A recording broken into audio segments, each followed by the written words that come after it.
नमस्कार मित्रों, जय सिया राम। कैसे हैं आप सब?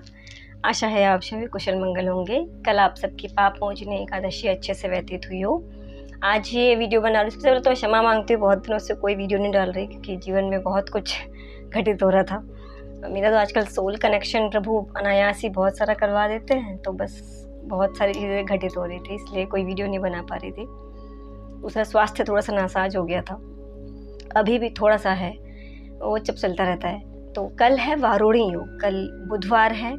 कल बहुत सारी चीज़ें लोगों को इस दिवस के विषय में बहुत कम ज्ञात है। जैसे अक्षय तृतीया में सारे पुण्य अक्षय होते हैं, पाप भी अक्षय होते हैं।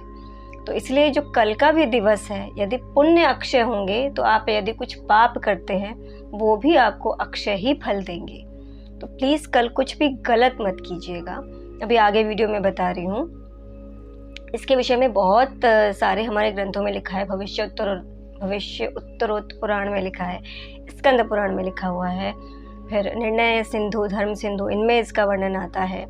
अब यहाँ पे नीचे एक श्लोक देखेंगे, मैं आपको पढ़ के बताती हूँ। अस्याम स्नानम च दानम च श्राद्धम वाक्षय मुच्यते। इस दिन स्नान, दान, इन सब का तो बहुत ही आपको पुण्य फल मिलता है। तो कल जैसे आप स्नान भी करेंगे तो यदि गंगा जल है तो ठीक है, गंगा जल डाल के थोड़ा सा कर लीजिए, अन्यथा गंगे च यमुने च गोदावरी सरस्वती नर्मदा सिंधु कावेरी जलेस्मिन् सन्निधिं कुरु, ये बोलकर आप कर लीजिएगा। और दान अवश्य कीजिएगा, जो भी यथासंभव आप कर पाए। जैसे कल थर्सडे है तो पीले वस्त्रों का दान, पीली सरसों का दान, किसी भी ज़रूरतमंद को अन्न का दान, बाकी जिसकी जो क्षमता, गौ माता के लिए चारे का दान, जिसकी जो क्षमता हो आप वो दान कीजिए। अब ये जो कल का योग है वारुणी योग, इसे वारुणी योग क्यों कहते हैं ये बताती हूँ। जब वारुणी नक्षत्र, त्रयोदशी और शनिवार का संयोग होता है, उस समय पे महावारुणी योग होता है। अब कल शनिवार तो नहीं है तो इसीलिए, परंतु कल त्रयोदशी भी है और वारुणी नक्षत्र का ये पड़ता है, तो इसीलिए ये वारुणी योग है। वारुणी वरुण देव से संबंधित। तो जैसे वरुण देव वर्षा करते हैं तो आपके जीवन में धन, धान्य, समृद्धि, इसकी वर्षा आप इसे इस तरीके से ले सकते हैं। दूसरा, कल के दिन आप कुछ भी करते हैं, यदि आप कोई भी मंत्र, जप, स्रोत कुछ भी अगर आप करते हैं, कल के दिन श्री सूक्तम का यज्ञ करना बहुत अच्छा रहता है। सपोज मान लीजिए आप श्री सूक्तम के 16 पाठों का एक छोटा सा यज्ञ कर लीजिए। 16 पाठ ठीक है, काफ़ी लंबा हो जाता है, जितना आप कर पाएँ। तो धन प्राप्ति के लिए आपको बहुत अच्छे सहयोग मिल जाएंगे, सहयोग बनने लगेंगे। ये होता है, ये नहीं कि छप्पड़ फाड़ के आसमान से गिरने लगेगा, नहीं।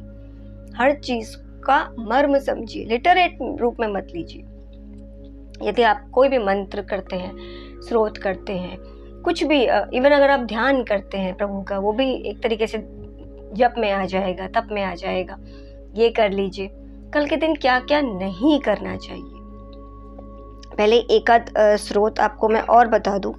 जैसे ये भी लिखा हुआ आता है स्कंद पुराण में, वारुणेन समायुक्ता मधो कृष्णा त्रयोदशी गंगायाम यदि लभ्येत सूर्य ग्रह शते समा। हाँ, ये जो मैंने इसमें थंबनेल में डाला है, सूर्य ग्रह शते समा।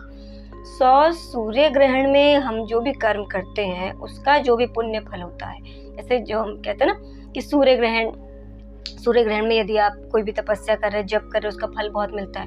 तो आप सोचिए कल के दिवस 100 सूर्य ग्रहण में जो करने से मिलता है वो मिलता है, वो फल मिल जाता है। 1000 चंद्र ग्रहण में कुछ करने से जो फल मिलता है वो मिल जाता है कल के दिवस। तो कल का दिवस लोगों में प्रचलित बहुत कम है, परंतु होना चाहिए, पता होना चाहिए। ज्योतिषियों को तो देखिए पता ही होगा। मैं कहूँगी जनमानस को भी, जैसे अक्षय तृतीया बहुत फेमस है, तो कल का दिवस जो उससे पहले आता है, अक्षय तृतीया से पहले ही दिवस आता है, ये भी बहुत फेमस है, होना चाहिए। इसका महात्म्य बहुत है। जैसे कल के दिवस वारुणी योग, त्रयोदशी तो जो मासिक शिवरात्रि आती है वो, और प्लस ये मासिक शिवरात्रि और प्रदोष व्रत, तो ये सारी चीज़ें हैं। कल हो सके तो व्रत कीजिए, कम से कम सूर्योदय से सूर्य अस्त तक, बस इतना ही, अधिक नहीं।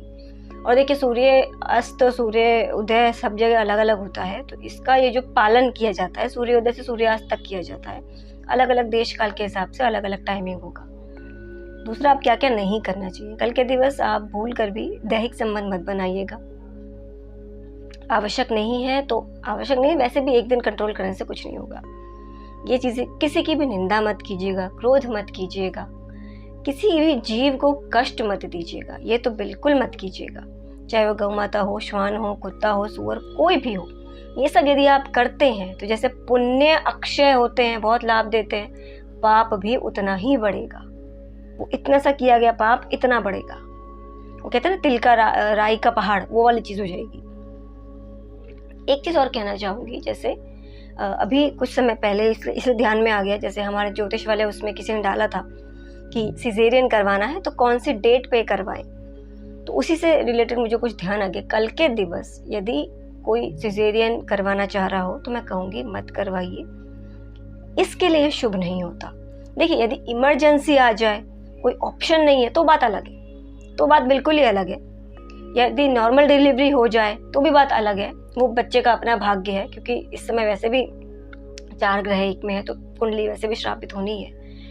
परंतु यदि आपके पास ऑप्शन है, जैसे आजकल काफ़ी सारे पेरेंट्स हैं जो ठीक है वो करते भी कि अपने बच्चे का भाग्य देख कर कि उसका फिर ये लग्न बनेगा, ये बनेगा, तो कम से कम उसके लिए थोड़ा सा बेनिफिशियल हो, इसलिए करते हैं, ठीक है।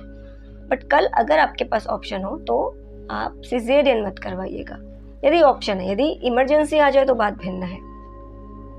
तो ये थी छोटी छोटी चीज़ें, इन सब का आप ध्यान दीजिएगा। और कल के दिन स्नान, दान और कोई भी जप तप स्रोत ये अवश्य कीजिएगा। कोई भी पाप मत कीजिएगा, कोशिश कीजिएगा इनसे बचा रहे। बस ये एक छोटा सा वीडियो, और प्रयास करूँगी आगे और भी वीडियो लाऊं। तो वो आजकल बहुत सारी चीज़ें करवा रहे हैं मेरे साथ, अलग अलग चीज़ें, तो इसलिए समय नहीं हो पाता और बहुत सारी चीज़ों में समय जा रहा है। ठीक है, कोई नहीं, सब प्रभु करवा रहे हैं, सब उन्हीं की इच्छा है। अब मैं वाणी को देती हूँ विराम अगले आख्यान के लिए। जय सिया राम।